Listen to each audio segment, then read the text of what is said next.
हमारे साथ डॉक्टर नरेश चावला, उपाध्यक्ष दिल्ली चिकित्सा परिषद से जुड़ गए हैं। उनसे इस पूरी खबर पर जानकारी लेते हैं। डॉक्टर नरेश जी, बहुत स्वागत है आपका। और रशिया जिस तरीके से दावा कर रहा है कि उसने कहीं ना कहीं कैंसर के लिए वैक्सीन बना ली है, क्या लगता है 2025 से इसकी शुरुआत भी हो रही है, इस दावे में कितना दम?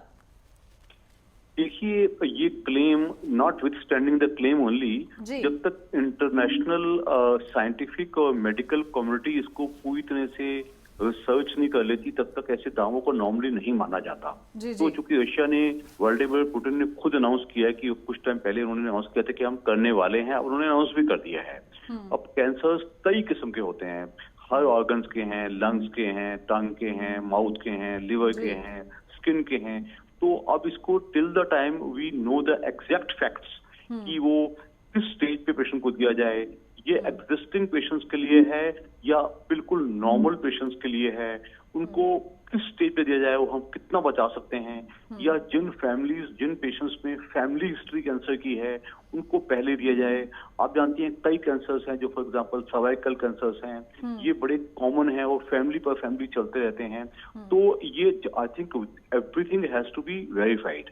जो अभी तक हमें जानकारी मिली है, it is a RNA vaccine है, और यस, जब तक इसको पूरी तरह से थॉरली स्टडी ना कर लिया जाए, इसकी डबल ब्लाइंड मल्टी सेंट्रिक और अच्छी स्टडीज ना हो जाएं, तब तक हम ये तो नहीं कहें कि इसको स्वीकार नहीं किया जाएगा। लेकिन it is always under the suspicion of international scientific community और साइंटिफिक और medical community till the time it approves it, at least the use in Russia, even maybe outside. If it is a good vaccine, it can be exported to other countries also. So that everything has to be verified before such a claim is fully approved.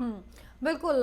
According to you, आपके हिसाब से किस तरीके से next step होना चाहिए? क्योंकि अगर इंटरनेशनल लेवल पर कैंसर की अगर वैक्सीन आ जाती है और वो कारगर साबित होती है तो बड़ी राहत कहीं ना कहीं पेशेंट्स को मिल सकती है, लेकिन क्या इसका प्रोसीजर रहेगा आगे, किस पर विश्वास किया जाए?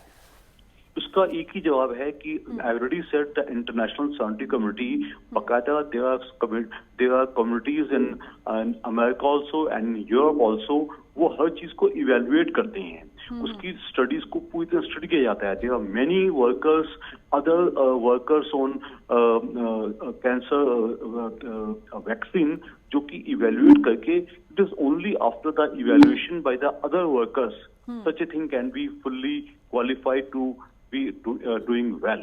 तो खाली क्योंकि Russia is a different kind of a country, it has a different regime, तो जब तक इस चीज को बाहर अप्रूव ना कर दिया जाए, तब तक हम समझते हैं कि इसको हम ये तो नहीं कहेंगे हम शक के दायरे में रखेंगे, तब तक हम इसको शक की नजर से जरूर देखेंगे कि वो कितनी यूजफुल है।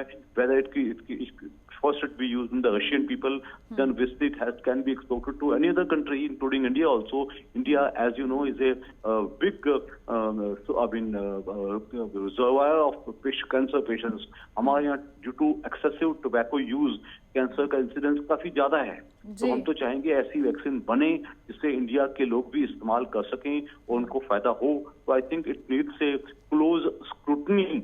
जब तक अच्छी स्क्रूटनी ना हो, अच्छा इवैल्यूएशन ना हो, तब तक क्लेम को just on the announcement accept normally नहीं किया जाता।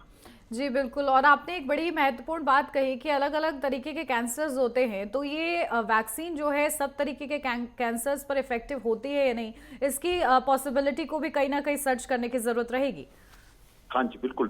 टिल द टाइम ये हम इसको अच्छी तरह इवैल्यूएट ना कर लें, तब तक हम किसी कैंसर के ट्रीटमेंट को फुल्ली अप्रूव नहीं कर सकते। And such a big complaint like cancer is not a small thing. वो कैंसर ना एक दिन की तकलीफ है, ना